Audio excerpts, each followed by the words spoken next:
Matthew? Danny Jollis. Matthew, How I'm going was to your tell you premiere? right How was now. your? Yeah.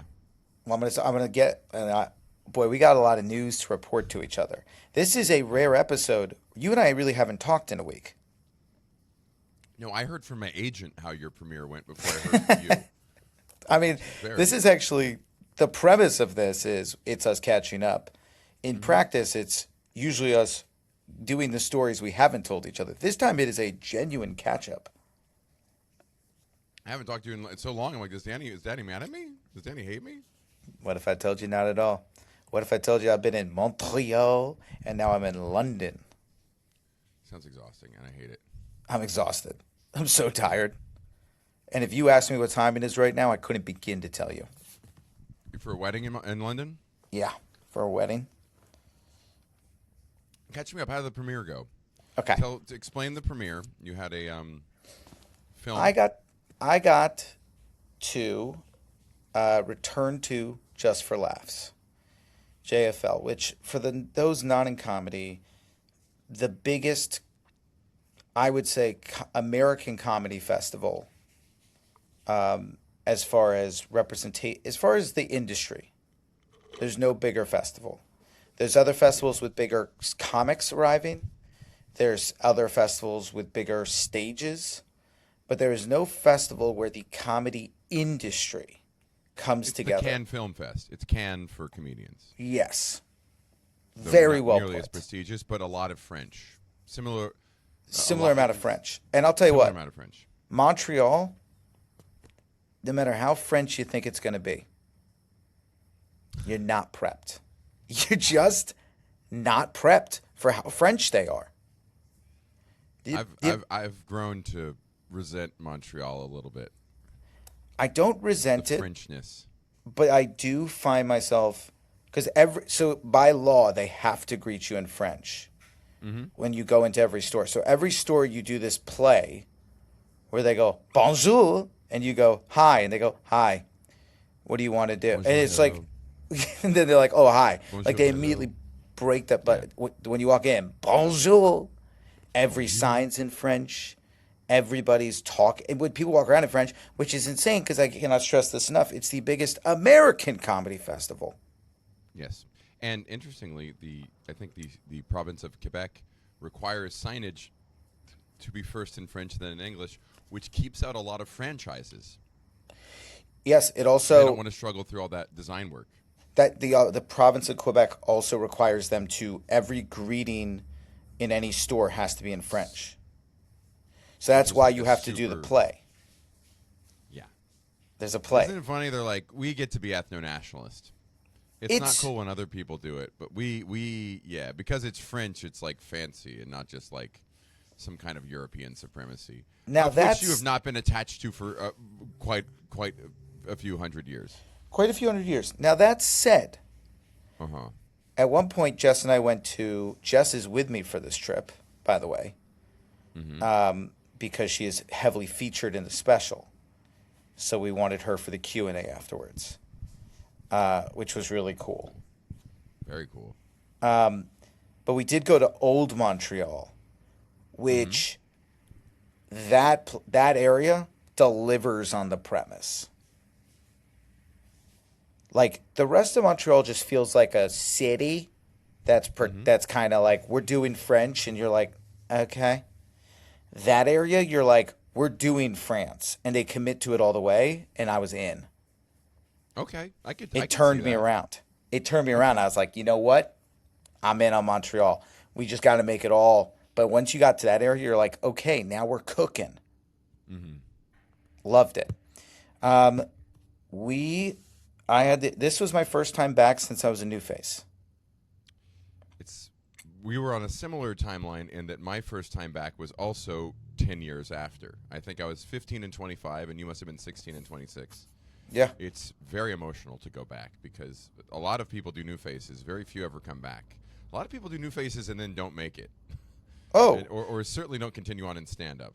well, no, it's great because I was talking to a lot of the new faces, you know, giving what little advice I could give.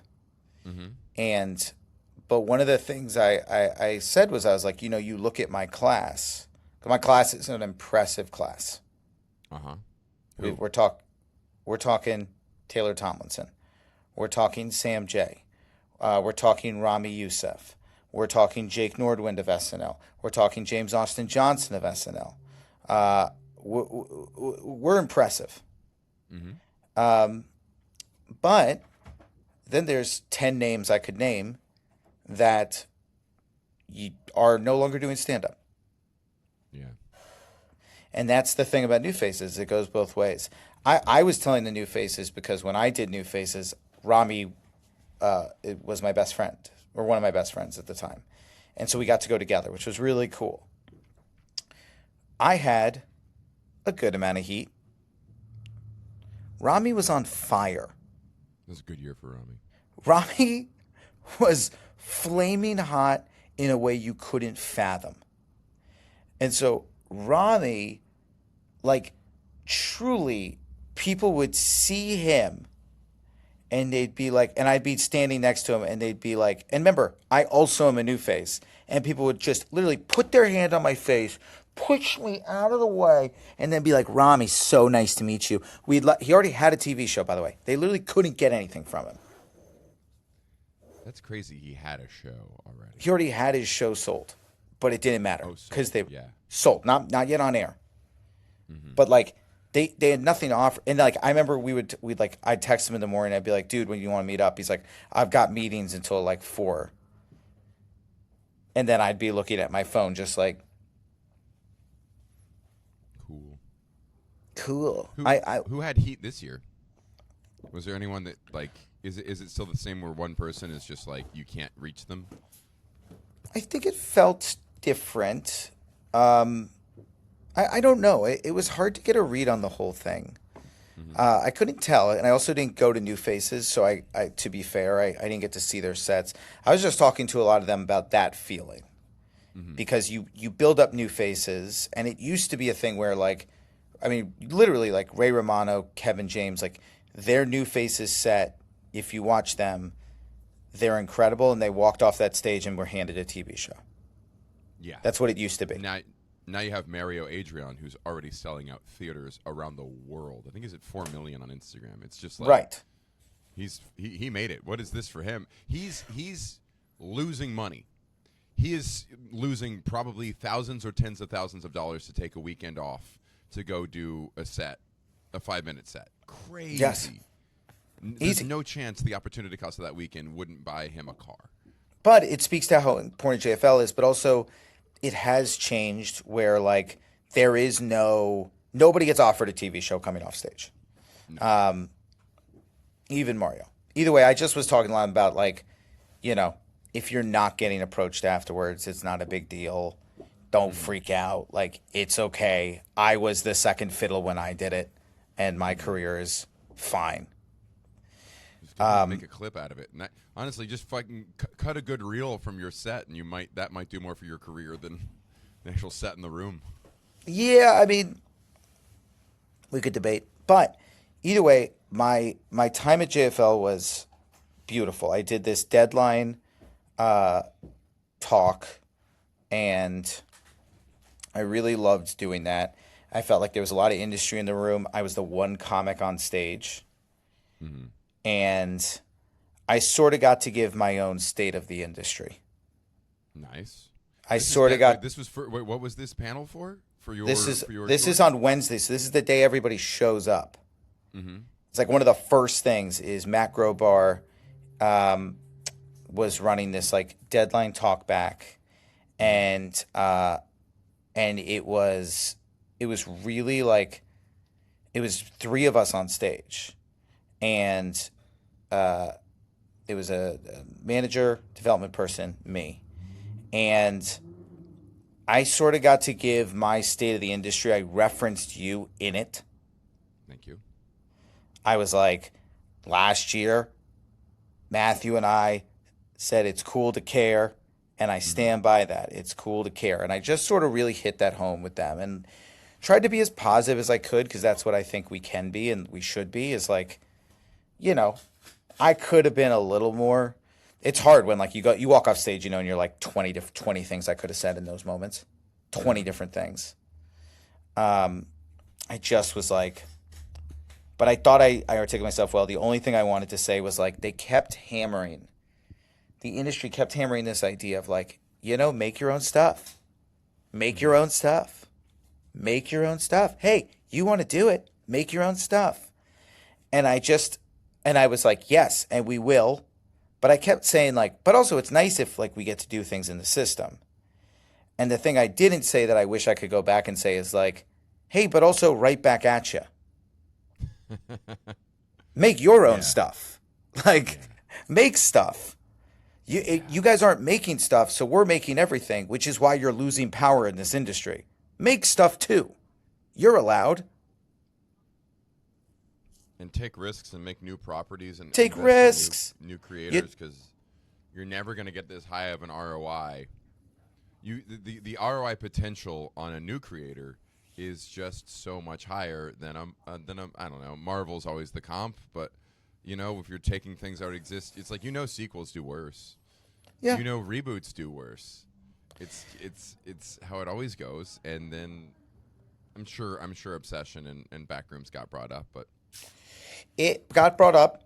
It got brought up. Everything got brought up. I mean, I was up there, but I thought I did a really good job of being positive. And look, the thing I said is I was like, I didn't even bother pitching my special. Yeah. I said, if I had pitched it to you all, you would have said no. Right. You would have said no quickly. You would have said no immediately. I would have gone, it takes place over the course of a year. You would have said, see you on the other side. But now I have all the power. I'm here with a product that already exists. It's made. It's done. I would like some distribution help, but I don't need it. I'd like it, though, but I don't need it. Mm-hmm. But I was like, but there's other things I'd like your help with. And that's all I said, which brings us to the premiere. I felt that there was a lot. It was exciting. I felt like that it was different. It was different than everything else happening at JFL was my thing. And I felt that was exciting to people. We filled it, sold out. Good. You were so nervous. You were such a mess about it. I'm so happy to hear it went well. Oh, Speaking of making stuff, I can't recommend this enough to you. I can. That's such hyperbole. I use such an unnecessary hyperbole. Words don't describe something that's just been very entertaining to me and also somewhat grounding is listening to a lot of audiobooks about the music industry, because there are obviously a lot of analogs, and yet you don't feel a personal sense of competition with it. So you hear what artists go through, the structure of the industry. Sellout is a great book if you have any memory of pop punk, from Green Day through Sum 41. One of the bands they covered was the Jimmy Eat World, who I knew was a good band. I don't know their whole discography, but I remember when they came out and loving a couple songs. They were this band out of, I believe, Arizona, just kids. I think they were like college age, that really caught some heat, and there was a lot of buzz, and they were touring and selling their CDs in the parking lot and really building up to festivals, opening for bigger names, and studios obviously knew this was the way to go, and they got a studio deal, and that was how you made it. You did a studio album that blew up, got some radio singles, and then you were soaring. And they made their first album, I think it's called Static Prevails, and it was a masterpiece, just really wonderfully produced. The sound was so crisp that artists to this day talk about it being an inspiration for how they wanted to make their album. And it's good. It's got some hits on it. Doesn't go. Just doesn't hit. And this happens a lot. A lot of investment doesn't go, and they don't know why. Maybe it just wasn't promoted right. Maybe it wasn't the right sound. But it doesn't need what it needs to do. And it's maybe one of the worst feelings a band can have, of getting your shot and missing. And against all odds, they get one more shot. The studio says, we like you, we like what you're doing, and even though it doesn't financially make sense, we're going to give this one more try. They go back to the studio. They make the next album. It misses again. Unheard of that they get another shot in the first place. And they go back to having day jobs. They all get real jobs and start pooling their money, and they go, let's make another one. We'll make it ourselves. Bleed American. I mean, if you're listening along to this podcast, you can sing the chorus of 4 tracks off that album. 4 singles that we all know. Sweetness, Bleed American, The Middle, and there's a 4th one, but I can't remember it. But like it was such a hit. They will tour for the rest of their lives off of it. And it was only when they just said, we'll make it ourselves, and if we lose money, it's our money at least. Just very, very inspiring. It's very inspiring to hear. It is. It's really inspiring. I mean, look, we've talked about it, but I'll say it again. Like, my last special was the ultimate case of betting on yourself and the bet missing. Like, the ultimate, like, I said, I'm going to bet on myself. I believe on myself and believe myself. I'm going to use the company that believes in me the most. I'm going to call in the biggest favor I can with them. I'm going to spend, I'm not ashamed to say it, $15,000 on publicist. Oh, wow. $5,000 for 3 months, because that's how much I believe in this product. And then it just didn't happen for me. And I think I've been thinking, I think subconsciously I didn't make a special. It took me a while to make a special again, partially because I was so scarred. But then I did. And this one premiered, and I'm so proud of it. So it went really well. Cool. I think it was one of the talks of the festival. Does that matter? Hard to say. It's like hard to say. And you're trying to sell it now? Or you're trying to put it on a platform? We are getting closer and closer. So we have not. It's a very interesting situation where, because I control this one, because I bet on myself again with this one, and this time more than last time, like, called in favors with Don't Tell, but also like straight up production company. Like and then of course due to the ending, which when you'll see when it happens, but like they saved my life. So they get more than production company credit, and should, and they're all producers on it. But I own it. We have not sent it out. We have not sent it to buyers. I think we're closer to doing it, but I don't know. We like it. Did people cry? Oh, yeah. Somebody in the back was really letting it go. Someone in the back you had a nice like That's great. Going throughout. Which was a good time for that. It was great. I'm really happy with the event. Again, and it was at 11:30 at night in a hot theater. Like, that's late. They didn't make it easy for us. No, 11:30. Jesus. I heard your after party was a hit. It's so funny because it really wasn't. The thing that was a hit was the screening, and the screening took a while. The Q&A took a while, so most people, they hung out a bit. And I think screening and then a Q&A. So you're answering questions at 1 a.m. Yeah, which is why we were like, we got to speed up this Q&A. But that's why. So people left. People were like, oh, they were at this after party, but really it was people wanted to hear the Q&A. People wanted to be a part of it. It just was crazy. I mean, the fact people stayed through. It was just a really good event. Do you think you sell more sentimentality than people know what to do with? With this special, potentially. And in general?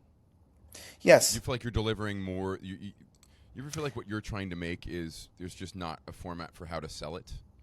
And it makes 1,000,000%. Literally getting this special into a place has been such a challenge because nobody knows what this special is.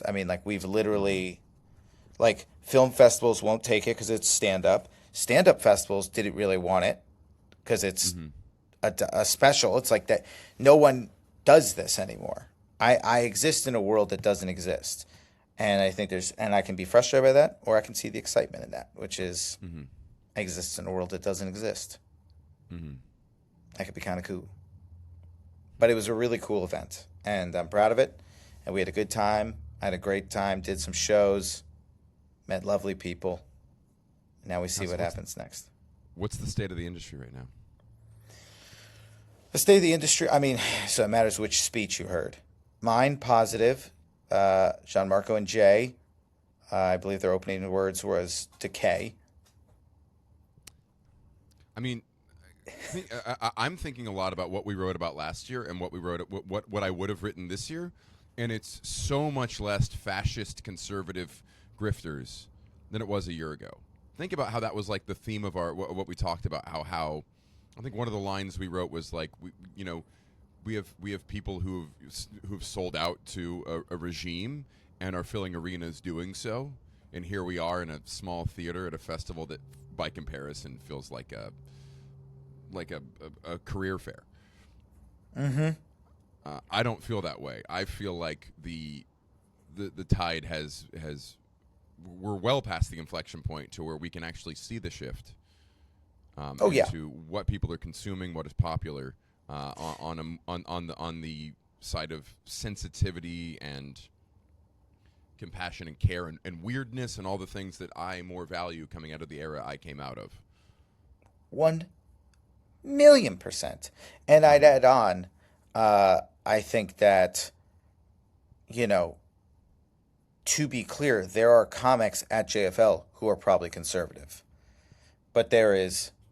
I don't mean conservative. I'm not trying to malign someone who has beliefs to the right of mine, but it has to be said because it's like I do think it's unfair to say it's like this group that joined an election hard. Yeah, like I think the moment. Yeah, I agree, and also just I've said it a billion times, but like cruelty is funny in the right context. It's hilarious. Being unabashedly awful is certainly going to always be a charming thing for a comedian. Just at times less so. I mean, The Rock said retard on Netflix. That's not cool anymore now. I can't. That moment to me is like, cool. Whatever we're doing, move in the opposite direction of that. We all need to take that and go the other way. That says a lot to me. And I think people funnier and smarter than me have already done that and have already reaped the rewards of that, of kind of moving towards that. I know I'm just forecasting a world I want to see, but why decay? Why rot? Why that their term? Because I mean, our industry's taken a hit, and I think it can be a little lost right now. Mm-hmm. I think that, and then Tone Bell gave the JFL awards, which is to me the third. So it was like you could argue I got one. That was what I did. Yeah. Then you got the state of the industry, which in their defense, by the way, that is the assignment for Gianmarco and Jay. They are supposed to roast the industry. To burn it down, yeah. And they did a great job. It's like whether I like it or don't, they did their job and they did it well. Whether I like us roasting ourselves or not. Tone kind of met in the middle, did a great job also. If I were to give my own state of the industry right now, mine would be called Let's Give It a Shot. Yeah. That'd be my state of the industry, Matthew. Let's give it a shot. While we're here, we might as well try to make funny, cool things. Let's give it a shot. You know, we saw it all crumble. We're trying to come out of it. And I think we're at the point where we can all say, let's give it a shot. Let's try some stuff. AI. Why? Let's use AI. No, that's not what I said. Dude, I saw something wild. I was watching a streamer, maybe it was like a streaming service on my TV, and a commercial came on, and it was a horrendously AI commercial with AI people and big effects, and it was for a mattress company. And I go, ugh. I think it was Dream Cloud. I go, ugh, wow. And it even said AI at the bottom of it. AI people, just uncanny valley. And I was like, that's gross. Why are we doing that? The next commercial, non-AI, obviously actors, for a mattress company, back to back, AI, real. Nope. You shouldn't be happy. Because I Googled it, and they're both owned by the same people. Oh! So what I think they were doing was hooking whatever idiots buy stuff from AI ads, and then counting on a large contingent being disgusted by that, and then, like you, being relieved to see live-action commercials and go, I'm going to buy the second one in protest of the first one. Nope, they get your money either way. Ugh. I'm a sucker. I got sucked right in, too. I was like, why would they both be in the same commercial break? Why would they be adjacent? Why would you have competing ads in the same? Wouldn't companies want their ads not compete? You wouldn't want a Pepsi and a Coca-Cola commercial concatenated? It's got to be tough for that first company, because if they're owned, because remember, because when you're owned by one big company, they're always like, but you have your own. There's people who are the president of both those individual companies who are being used. So this first company is being used as a little puppet, just to be like, we're going to kind of let you destroy yourself, and we're going to, because of this plan. Meanwhile, good cop, bad cop. Yeah. Yeah, but it's like, it sucks if you're assigned the bad cop job. You still get an individual performance review. You don't get to, like, at quarterly earnings, you'll be like, well, we help them sell more. Yeah. Yeah, no, it's like they're going to, that poor CEO is going to get fired, all that stuff. So unfair, but that's the way it goes. I saw this girl on TikTok. Oh, man. Have you seen these? Microdramas? No. No, okay. Gives a shit. Can you tell me at my wit's end with the internet right now? No. With the internet. I thought you meant your internet connection. No. It's these videos. I don't know if you've seen these. It's like, it's clearly AI, but it's like a guy. He's like making art at a fair. Okay. And it's like, and the words are like, last week a liberal punched me. And it's AI, this like kid with like purple hair runs up, fake punch. Then it cuts to the guy like crying, holding his face. And then it's like him being like, is it so bad? Do you think my art's bad? Be honest. And he like holds up this like cool dog tag that has America on it. And I was like, that is truly the most manipulative AI ad I've ever seen. And I have to believe people are smarter than this. I do too. That one I'm like, I think a very small percentage of people fall for that. I choose to believe nobody's falling for it. My uncle sent me an AI thing. Eh. It was History of the Cajuns, and it was just animated. It was voiced over and animated using AI, so it was informational and it was true, but it's like with that. I don't know that you should read Amusing Ourselves to Death. What's that? Because it's a book about the problem with trying to make everything entertaining, and one of the big things is like, if you make information too entertaining, it stops being information. Not everything should be enjoyable. Sometimes learning and growing your brain should be painful and slow and boring. Like, this is real. It's a problem. It's kind of a moral conflict I'm having, because I'm trying to make math videos, and I'm like, they're fun and short, and I am getting to the core. I'm trying to get to the core of, like, to the place where you actually learn something in 90 seconds. But it would be so much better if someone just closed their phone and opened up their laptop and watched the 20-minute version. Or, God forbid, opened up a textbook and pulled out a pencil and learned it themselves. And God forbid, Matthew, God forbid, we don't watch reels from a stand-up special. We watch a whole stand-up special. Team long form. It's hard. It's just hard to get people to do stuff like that. It's becoming harder and harder. However, the scary. Dan Donahue. No, what we were talking. He's a really smart guy. He referred to reading as boredom maxing.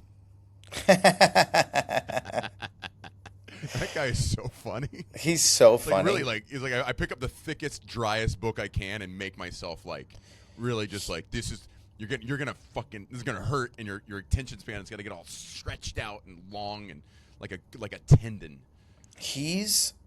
Dan Donahue is so funny, So and smart.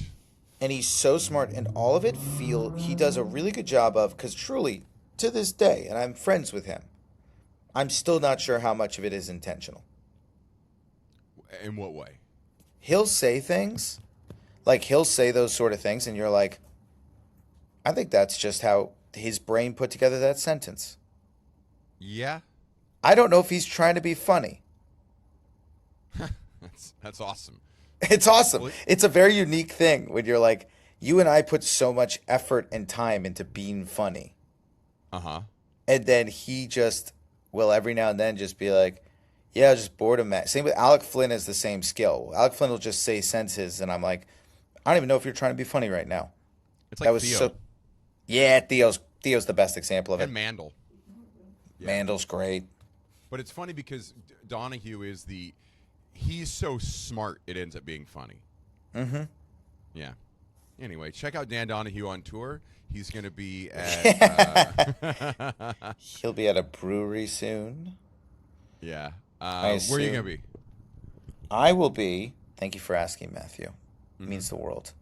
I'll be in San Francisco in a couple weeks, as well as St. Louis soon, Miami soon, and San Diego about to add something, and more. And this special continues. Oh, and we're going to be doing a bonus screening of this special in the OC in the next couple of weeks. Cool. Keep this. So yeah. If you live in the OC. Cool. It's smart to keep it like you have to be there kind of thing. That's very smart. It isn't. It isn't. At what point have we proven our point? I don't know how much. I don't know how much cooler it can get than what we did this past weekend. That's awesome. That's great to hear. Yeah. Proud And yourself? I'm going to be in Phoenix. Could use some more tickets there. New Orleans is going to sell out, so grab tickets, please.